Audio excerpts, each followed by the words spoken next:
Welcome back to another technical deep dive here in the debug zone. Today, we're tackling a big question and breaking it down with insights from other users.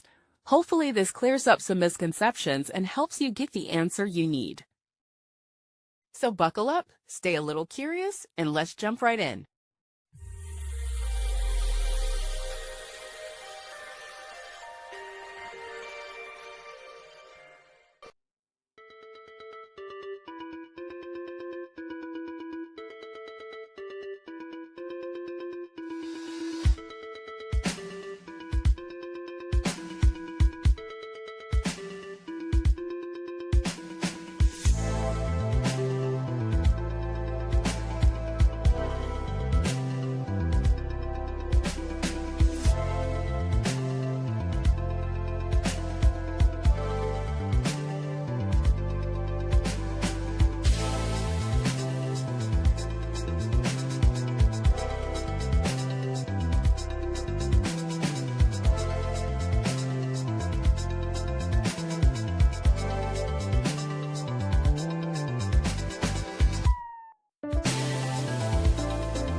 And that's a wrap.